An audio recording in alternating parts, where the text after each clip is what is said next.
A big deployment brought some pretty big names to town. I'll tell you who came to town at KSFY News at 10, and I talked to a couple families, and they told me what they think is in store for the next 6 months. Hey, good morning, Sean and Vanessa. Yeah, road crews have been out basically all night, and surprisingly, the roads in some places aren't really too bad. The main surprise would be the interstates. When we were driving out there, we were kind of by Southeast Tech University at that intersection by I-29. And going on to the interstate, we really had quite a bit of traction. As you can see right here, the roads aren't really too bad, a little bit slippery in some spots. So when you get out there, just give yourself a little bit more time, use some caution, and this time of year is really prone for accidents. So like I said before, just give yourself a good amount of time. And that's basically it. So live in Sioux Falls, Simon Floss, KSFY News. Yeah, thank you, Bridget. It's been quite the year for science here at Augustana. First, the opening of the Froylan Science Complex, as you can see behind me, and now world-renowned astrophysicist Neil deGrasse Tyson comes to campus as this year's Bow Forum speaker. Yeah, thank you, Brian and Courtney. On a cold and windy day like today, it doesn't seem the most conducive for a nice, leisurely bike ride. But when the weather eventually warms up, which I'm sure Phil can tell us in a little bit when that's going to happen, the Brookings City Council passed a biking master plan in order to make the city more biking friendly. And coming up at 6, I'll give you a live look and details about exactly what that plan entails. This isn't your typical art show. This particular show really is a community. The show gives artists the chance to put their artwork on display and become involved in a supportive and caring community. It's sort of a village. It's nice to see family members come back again to the show year after year. We also get brand new artists that we discover.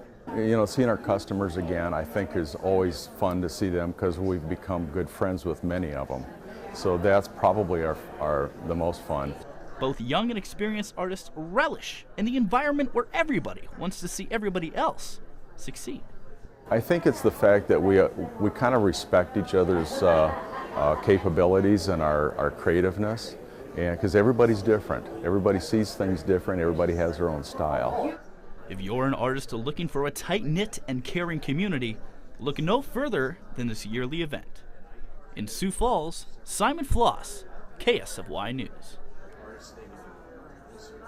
He's a very charismatic guy, and he instills, humor into his lectures and stuff. And so I'm excited to, welcome him to Augustana and just hear what he has to say about, the universe. Augustana senior Liz Renner is a big fan of Neil deGrasse Tyson and couldn't be happier that he's this year's Bow Forum speaker.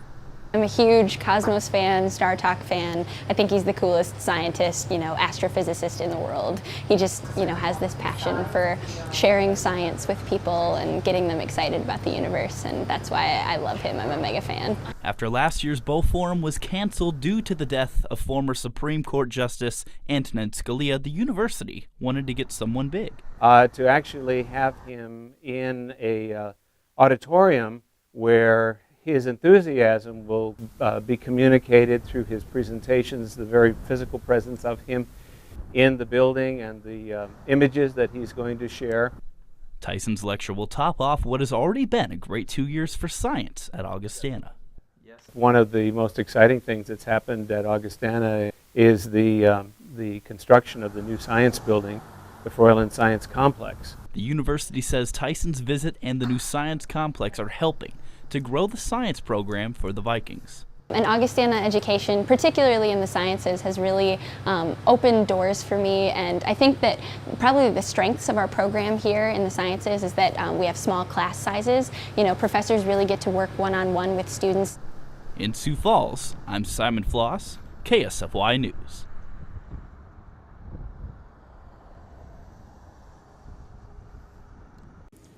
Good morning, I'm Simon Floss, and thank you for joining us.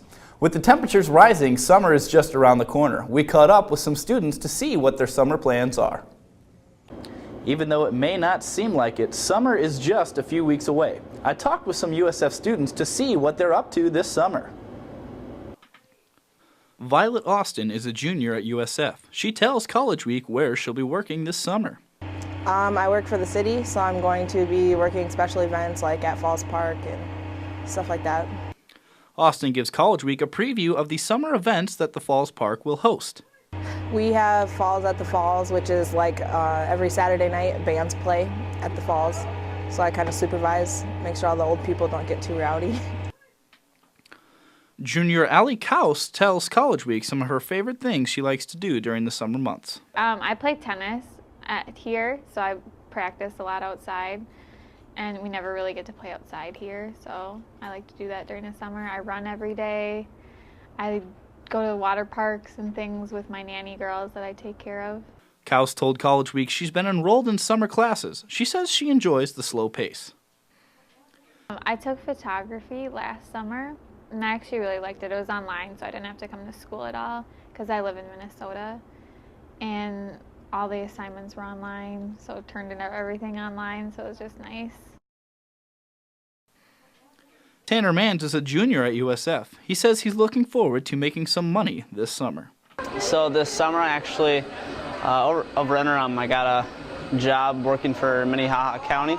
So basically, I'll be spraying some weeds with pesticides, and I'll have my own truck for the summer. I'll be working 4 10-hour days, 40 hours a week.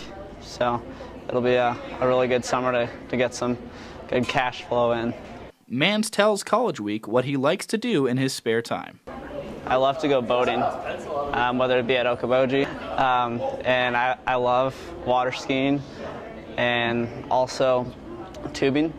It's really fun to get one of those huge 11-person tubes and just pile a bunch of people on there and go crazy and have the boat whip you around. Well, I will be joining Tanner on beautiful West Lake Okoboji, and there's always room for more. So what are you doing this summer? For USF College Week, I'm Simon Floss.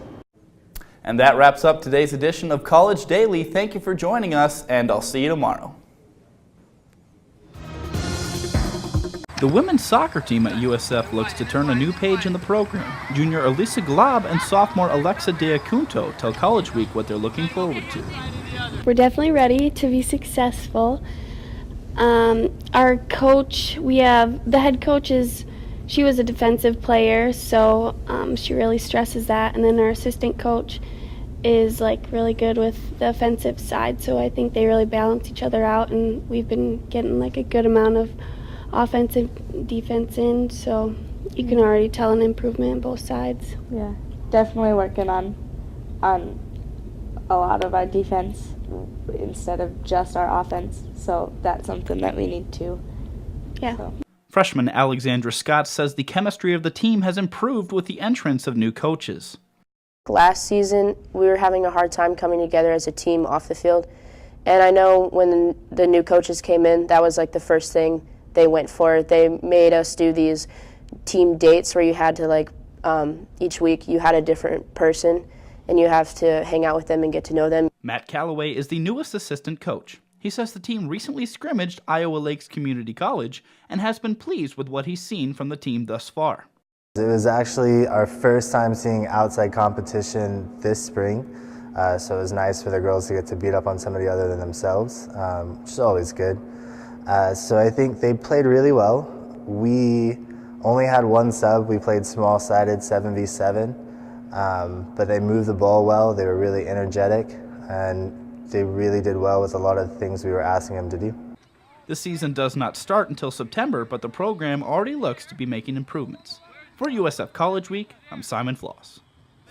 Even though the school year is coming to an end, Joe Obermuller, the director of theater at USF, is already preparing for next fall. I had a chance to sit down with him and find out more. Hello viewers, I'm sitting here with Director of Theater Studies at USF, Joe Obermuller. Joe, how are you doing today? Great, Simon. Nice to be with you. Absolutely. So, quick, tell me just some of the things that the theater department has done this year, maybe the plays that they've done, and just some of the things that you've looked forward to about next year that you've learned from this year. Yeah, sure. Well, you might remember we opened our season this year with the first ever Cougar, which was a smashing success and so much fun. And in fact, you were a host, if you recall. I do recall that. I do recall. And it was fantastic. And so I'm happy to say that Cougar 2 will happen in October of next year. So Homecoming 2015, Cougar 2 is coming your way. So I want everybody to start thinking about participating in that. I want another really huge group of people participating, and it's just going to be a blast. So I'm really looking forward to that. And then we've got a show scheduled in November, and then we're going to do our musical in the spring next year. Any idea what the musical is going to be this spring? Or, excuse me, next spring? Next spring it's going to be something fantastic. But if I told you what it is now, I would be spoiling the secret. So, at our theater banquet this year, I will reveal what our season is for next year, and then it will become public information. Awesome. When is that theater banquet? Theater banquet is May 10th, Mother's Day, so we will be celebrating Mother's Day in the art gallery this year, and really anybody who's ever participated in theater, don't have to be a major, is welcome to attend that, and it's a time for us to just get together and celebrate the year and all the hard work, and it's a blast. Great. Can you tell me, you talked about Cougar A, but I understand there was some other shows that went on. There's one going on right now. Can you tell me just about the other shows that went on this year? Yeah, you bet. So we did a show in the fall last year called Falling, coincidentally, about a family who is raising a son with autism, and it's part of our social justice series where we like to do plays that address a particular issue that we want to highlight or bring awareness to.